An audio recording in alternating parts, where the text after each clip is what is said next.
ಹೆಚ್ಚಳಕ್ಕೆ ಕೇಂದ್ರ ಸಚಿವ ಜೋಶಿ ಆಕ್ರೋಶ ಹೊರಹಾಕಿದ್ದಾರೆ. ಪ್ಲಾನಿಂಗ್ ಇಲ್ಲದೆ ಯೋಜನೆಗಳನ್ನ ಘೋಷಿಸಿದ್ದಾರೆ. ಇದು ಟಕಾಟಕ್ ಅಂತ ಯೋಜನೆ ಘೋಷಿಸಿದ್ದಕ್ಕೆ ಈ ಸ್ಥಿತಿ. ಗ್ಯಾರಂಟಿಯನ್ನ ಅರ್ಧಂಬರ್ಧ ಜಾರಿ ಮಾಡಿದ್ದಾರೆ. ಸಿದ್ದರಾಮಯ್ಯ ಸರ್ಕಾರ ದಿವಾಳಿ ಆಗಿದೆ. ದೇಶದಲ್ಲೇ ಕರ್ನಾಟಕದಲ್ಲಿ ತೈಲ ಬೆಲೆ ಅತಿ ಹೆಚ್ಚಾಗಿದೆ ಅಂತ ತೈಲ ದರ ಹೆಚ್ಚಳಕ್ಕೆ ಕೇಂದ್ರ ಸಚಿವ ಪ್ರಹ್ಲಾದ್ ಜೋಶಿ ಆಕ್ರೋಶ ಹೊರಹಾಕಿದ್ದಾರೆ.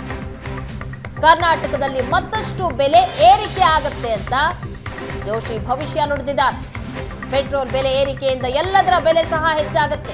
ಪ್ಲಾನಿಂಗ್ ಇಲ್ಲದ ಯೋಜನೆಗಳನ್ನ ಘೋಷಿಸಿದ್ದಾರೆ. ಹಾಗಾಗಿ ಸ್ಥಿತಿ ಬಂದಿದೆ ಅಂತ ಆಕ್ರೋಶ ಹೊರಹಾಕಿದ್ದಾರೆ. ಇಲ್ಲೇ ಪೆಟ್ರೋಲ್ ಬೆಲೆ ಕರ್ನಾಟಕದಲ್ಲಿ ಪೆಟ್ರೋಲ್ ಮತ್ತು ಡೀಸೆಲ್ ಬೆಲೆ ಅತಿ ಹೆಚ್ಚು ಆಗ್ತದೆ ಅಂತ ನನ್ನ ಭಾವನೆ.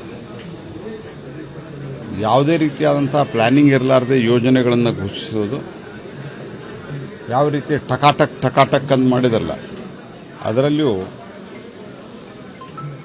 ಆ ಪ್ರಣಾಳಿಕೆ ತಯಾರಿಸಿದವ್ರನ್ನ ಕೇಳಿದಾಗೂ ಸಹಿತ ಎಷ್ಟು ಜನಕ್ಕೆ ಕೊಡ್ತೀರಿ ಅಂತ, ಬಡವರು ಎಷ್ಟಿದ್ದಾರೆ ಅಂತ ನಾವು ಲೆಕ್ಕ ಹಾಕಿಲ್ಲ ಅಂತ ಹೇಳಿದರು. ರಾಷ್ಟ್ರ ಮಟ್ಟದಲ್ಲಿ ಕಾಂಗ್ರೆಸ್ ಪಾರ್ಟಿಯ ಪ್ರಣಾಳಿಕೆಯನ್ನು ತಯಾರಿಸಿದಾಗ ಹಾಗಾಗಿ ಈ ಕರ್ನಾಟಕ ಸರ್ಕಾರವೂ ಕೂಡ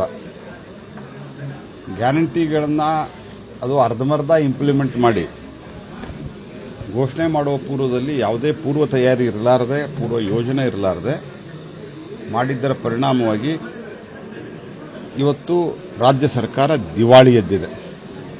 ಸಿದ್ದರಾಮಯ್ಯನವರ ನೇತೃತ್ವದಲ್ಲಿ ಸಿದ್ದರಾಮಯ್ಯನವರು ಫೈನಾನ್ಸ್ ಇಲಾಖೆಯನ್ನು ಹ್ಯಾಂಡಲ್ ಮಾಡ್ತಾ ಇರುವಂಥ ರೀತಿಯಲ್ಲಿ ರಾಜ್ಯ ಸರ್ಕಾರ ದಿವಾಳಿ ಎದ್ದಿದೆ. ಅದರ ಪರಿಣಾಮವಾಗಿ ಇವತ್ತು ರಾಜ್ಯದ ಜನರ ಮೇಲೆ ಬರೆ ಹಾಕಿದ್ದಾರೆ.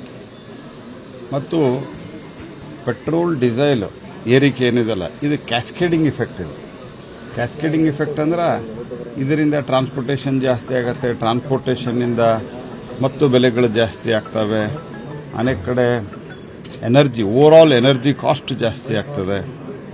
ಇದರೆಲ್ಲರ ಪರಿಣಾಮ ಜನಸಾಮಾನ್ಯರಿಗೆ ತೀವ್ರವಾದಂಥ ಒಂದು ಇನ್ಫ್ಲೇಷನ್ ಕರ್ನಾಟಕದಲ್ಲಿ.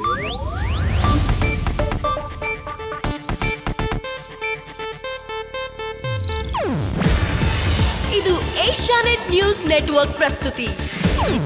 ನೀವು ನೋಡ್ತಿದ್ದೀರಾ ಏಷ್ಯಾನೆಟ್ ಸುವರ್ಣ ನ್ಯೂಸ್.